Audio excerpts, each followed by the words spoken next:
Hello there everyone and welcome to another episode of the MotoGP podcast on Motorcast, and today we're going to be reviewing the Le Mans Grand Prix in France, and what a Grand Prix it was. And we're going to spoil it all for you now because it was an absolutely mad race. Rossi did a 0-0 on the last lap, 2 title contenders were down. It's the best result for both KTMs, and if you can do your maths right, everyone who finished got points, meaning that everyone must have gone down up to 50. So I welcome my guests today, Beni and Matty, and just to start off with, obviously Vinales winning with Zarco behind.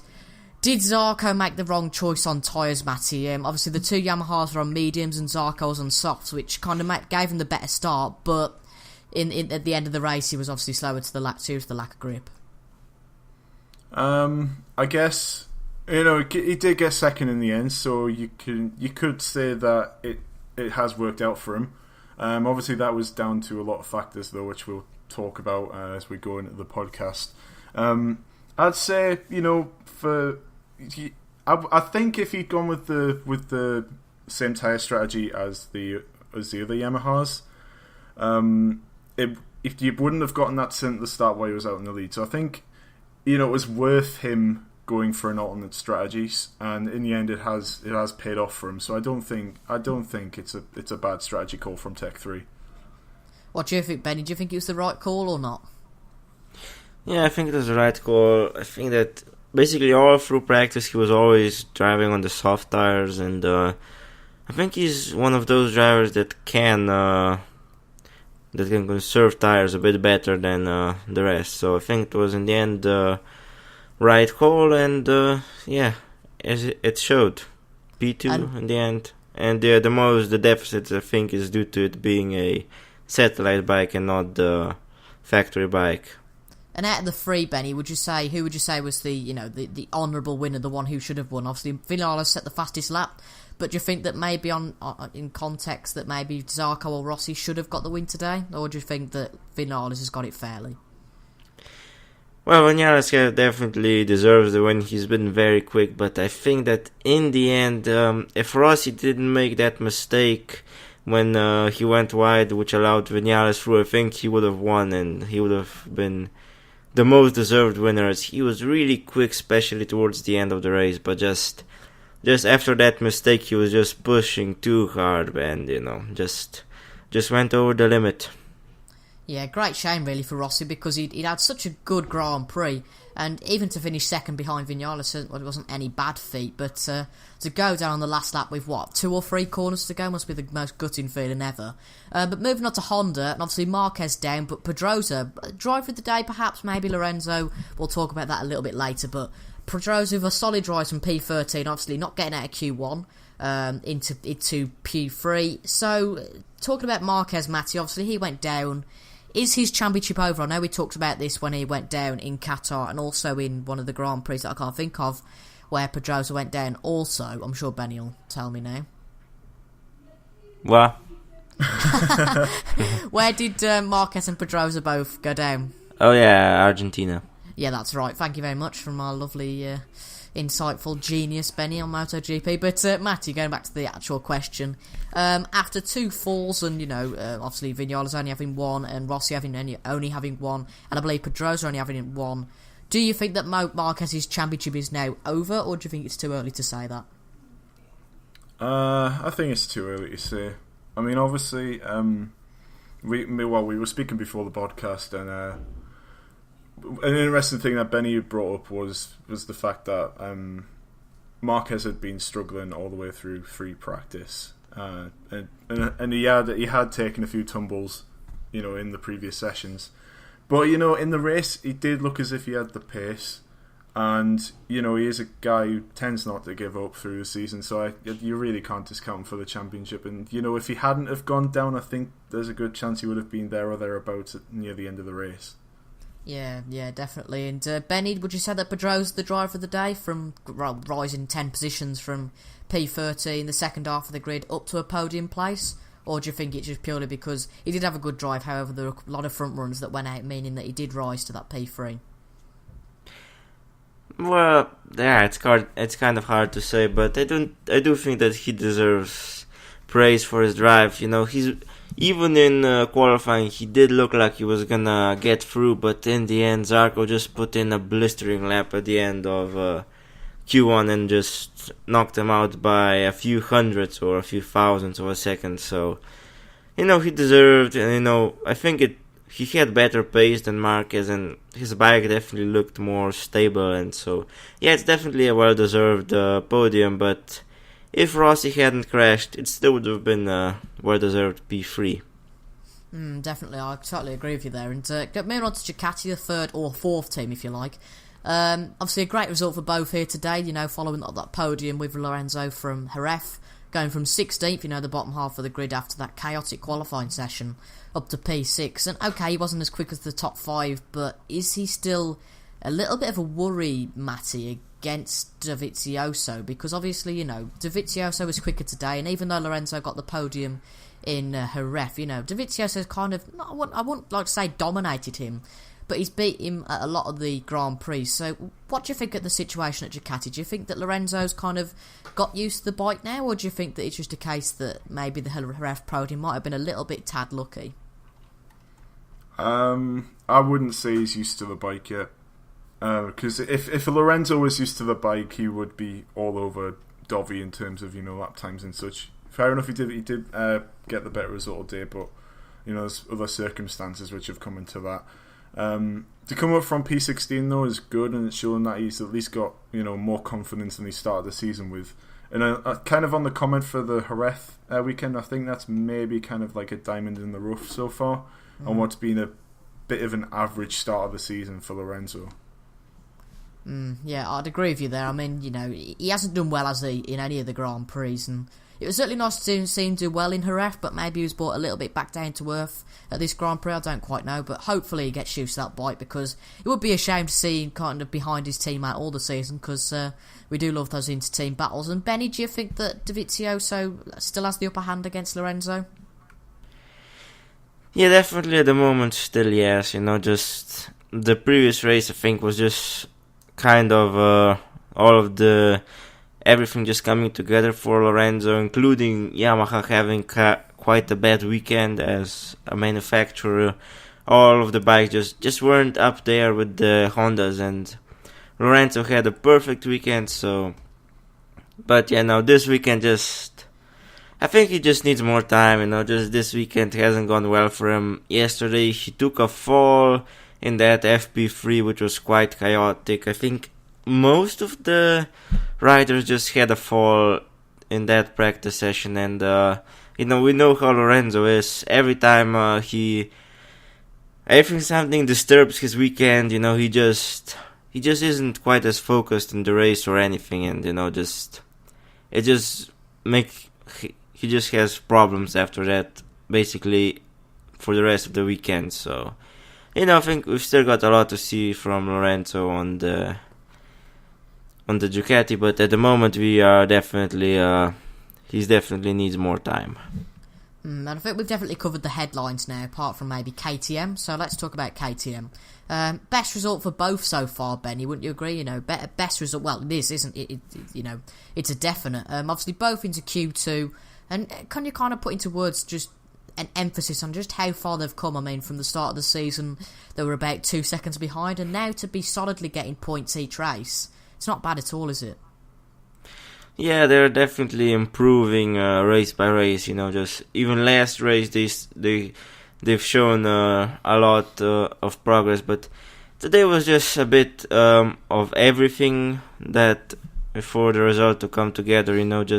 The race definitely had a high attrition rate, with Rossi Rossi falling on the final lap, and for the Q2 thing, for what was practice on Friday, it was basically all wet with a bit of semi-damp running, and then on Saturday in FP3, when most of the guys got the times for Q1, Q2, it was just they just seemed to, on those mixable conditions, they just got their laps together, and they just managed to get there. So it was a bit lucky, but progress has been shown. So can't wait to see what's to come. Yeah, agreed, and I think they're doing quite well in Moto 2 and Moto 3, so get that progress over to MotoGP would be really good, because, we want to, I know, as daft as it sounds, we want to see everyone at the top, a 22, 23 car race would be brilliant at the top, but we haven't quite got that. But on to LCR, not really much to talk about. Obviously, Cal qualified 4th and finished 5th. A solid weekend, don't get me wrong, Matty, but what's the thoughts on the Pedrosa incident? Because there's not really much else happened in his race apart from that incident. What do you think? Who do you think's at blame for that incident? I don't think there's really any blame to come from it. It's just Pedrosa perhaps being a bit too forceful. But it hasn't resulted in an accident. It's just kind of the part of the mind games with the riders. I'm sure Cal will probably have a word with them as soon as he can after that. But I think there's not really too much to go into it. Perhaps he's just, under-anticipated Cal's movement after the corner, but there's not really too much you can look into it about. Yeah, definitely. And, it wasn't anything that was catastrophic, so... not really much to comment on. A fantastic race for Cal, but like we just said, not really much to comment on. And the next team, Mark VDS then, and your mate, Matty, Tito Rabat, got P11. But his teammate did a little bit better, Jack Miller, and there was a massive crash for him in practice.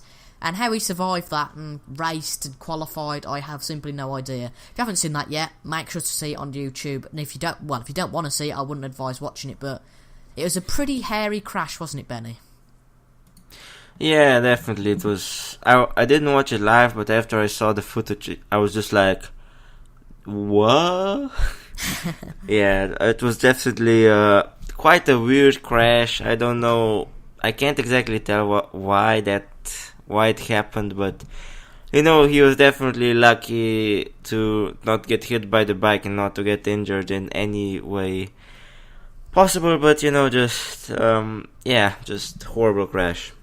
Yeah, but I think a time for it to happen, it's obviously not brilliant for it to happen at all, but it's probably better in practice than the race, because it could have been really dangerous in the race if he was running really close to other riders. But Matty, Jack Miller, P8, Tito, P11, certainly better fortunes with both after retiring last season at this venue, but a good weekend overall, isn't it, for the Mark VDS team? Yeah, it's a very solid weekend from both the riders there, and Miller to come back from that accident to finish in the top 10 is credit to him, because a lot of there would be riders who after that crash perhaps maybe wouldn't have decided to race. So for him to even be competing in the race is a big thing for him. And obviously my man Tito Rabat slightly fallen behind in the championship now. I think we can say can we say now he's not a championship favourite? Well, it's too early to say, isn't it? Oh no! The late season charge is still on, but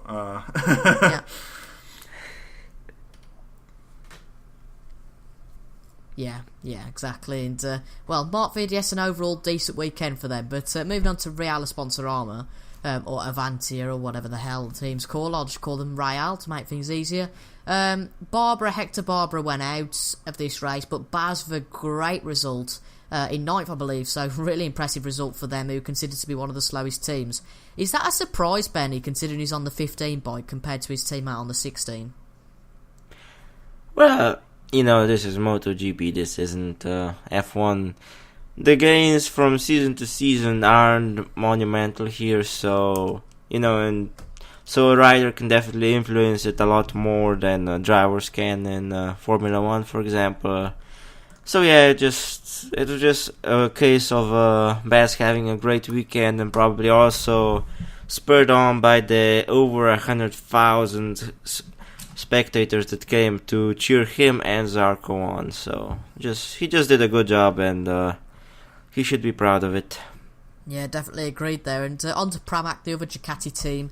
And Matty, really not much to comment on. They're both out, bad weekend for both. The only really solace, I guess, is that they had decent race pace, but I believe it was a breakdown for Petrucci, and I don't know about Redding. That could have also been a breakdown too. Yeah, it was also a technical failure of some sort. Oh, that's terrible, isn't it, really, Matty? That's not good at all. You can take a crash, but 2 technical problems where they were quite decently in the points. It's 2 kicks in the teeth, really. 1 kick in the teeth and 1 kick in the foot, I guess, for Pramac. this weekend. Yeah, it's not brilliant for them, but I think they've had this bad luck kind of coming. They've had a pretty good first part of the season now, and I think maybe this is possibly a bit of a reality shock for them. But they obviously, like you said, the race pace was there, and they can perhaps take some solace from the fact that they would have finished solidly in the points. But it's the thing with motor racing, you get breakdowns, and unfortunately for them today, it was both bikes which decided to cause a little bit of trouble. Yeah, something definitely not to look back on with any proudness. I think just go to the next race and completely forget about it altogether. Hopefully a better run for them in Italy. And talking about better runs, it's the complete opposite for Suzuki. A decent result for Iannone. Obviously, Rins replaced again this weekend. But for Suzuki, worrying form this year. I mean, the BT Sport commentators highlighted that this time last year it was Vinales' first Suzuki podium in MotoGP. And Aleix Espargaro finishing 6th for Suzuki as well that day. I don't actually think that Suzuki's even have a 6th this year. And it's a worrying form, isn't it, really, Benny, this season for Suzuki? I mean, a good manufacturer, really, and they seem to just be slipping and slipping at the moment. Yeah, definitely. I don't know if it's the riders or if it's the bike or if it's the actual pace of the bike or if it's just setup problems, but just it's kind of weird to see them from last season when they've been up there. They weren't that far off the top guys, but this season something just went wrong somewhere in the development of the bike probably. And just from last year when the bike seemed to be quite good in all conditions, Vinales even winning in Silverstone, but this season just nothing. It just seems like they've got some problems with the bike that need to be resolved. But I think that they're a good manufacturer, and they should bounce back later in the season when they figure it out. Yeah, it is a real shame, but like you highlight there, look at KTM and how much they've come forward. Suzuki can take a bit of encouragement from that and a bit of motivation. Hopefully they can come forward a little bit, because it's a real shame to see them back where they are at the moment. And Matty, there's the penultimate team, Aprilia. A real shame for Espargaro, a technical problem for him. He was absolutely gutted, you could see visibly when he retired. But Sam Lowe's a bit of a milestone, his first points of his rookie year in MotoGP. Obviously, first points is a milestone, and apart from Espargaro out riding the bike, can Lowe's at some point this season? He obviously needs a bit more experience, but could Lowe's catch Espargaro? I know Espargaro's a really good rider, but could Lowe's maybe catch him at some point in this season, or do you think it's very much a 1-2 rider system they've got there? I mean, I can see it possibly happening at one or two races, but Espargaro's in a different league to Lowe's when it comes to riding, and I think for Lowe's to beat Espargaro, it would either take a track that Lowe's really likes or more kind of difficulties for Espargaro, and I think there's definitely, I wouldn't say there's a 1-2 system there where they favour one rider over the other, but there's definitely a different kind of class between the two riders there. Yeah, definitely, I'll totally agree there. And on to the last team then, Aspar. And not really much to say about them, because 2 DNFs, a step back after Abraham's point last weekend. And Benny, any discussion point about them? There isn't really any, is there? Not really, just Bautista just crashing on the first lap, and I can't quite remember what happened to Abraham, if it was I think it was a technical problem, or was it a crash? I can't quite remember now. I think Bautista crashed, but I think Abraham could have had a technical problem. I don't think we got a replay. I think we just got the notification that he was out. Yeah, but still not great for them. Yeah, just a mediocre weekend for them. Carl Abraham made it to Q2, but yeah, he did. Yeah, but that's about the highlight of their weekend. Just didn't look like it was their weekend this weekend, and yeah, that's really everything you can say about them. And with that, I think we need to preview the next Grand Prix, which is in Italy, in Mugello. And I don't think that Tito Rabat would want a repeat of last year, considering he had a broken collarbone after FP3 last year. I don't quite think he'd want that again, but just a reminder of last year's race. Rossi got pole, but unfortunately retired with an engine issue. I really hope that doesn't happen again this year. But Lorenzo won the race for Yamaha and Marquez in second with Iannone rounding out the podium. And actually, I think, if I remember rightly, in the last podcast, Benny, didn't you predict Zarco on the podium for this race? I think we did. I think we both did, didn't we? Yeah, I think we did actually, yeah. So, well done to us there. I was just thinking about that. But previewing the next race, I think we need to listen to Benny's prediction, to be fair, because we can all get some hints from that from Mystic Benny. But no, in all seriousness, Matty, what's your top 3 prediction for Mugello? I know it's tough, but who do you think's going to win that race? And don't say Tito about. I think it's going to be Rossi to win, because he's got a lot to prove after the last lap accident, and I think he did have the measure over, or at least I think he did have the measure over Vinales for the race today, and I feel like perhaps I think we'll also see Vinales on the podium, and it's a tough call between Marquez and Pedrosa, but I don't know what order they're going to come in. That's the thing. It's way too close for me to be able to call which, like, apart from Rossi finishing first, I have no idea from second. Benny, can you call it?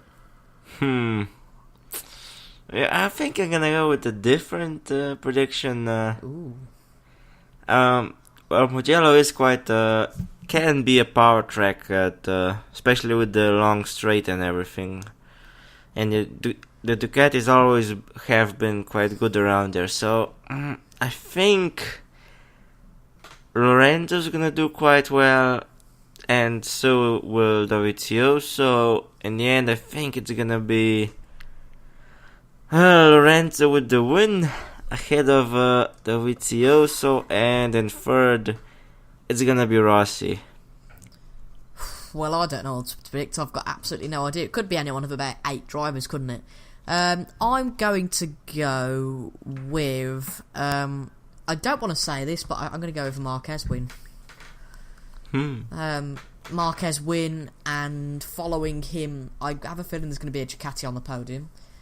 More likely, not Lorenzo. More likely Dovi. But I'm going to say Marquez first, Rossi second, and Dovi third. And with that, Rocky second. So, well, there's a lot of Rocky fans out there, so it'll be all good for him. But anyway, that brings to an end this podcast for today. If you have enjoyed it, make sure to leave a like. We will be back in a fortnight's time for the Mugello Grand Prix. Fingers crossed Rocky wins. But we will see you then, and hopefully Tito Rabat gets the win that we've been waiting for all season. So we'll see you then. Bye.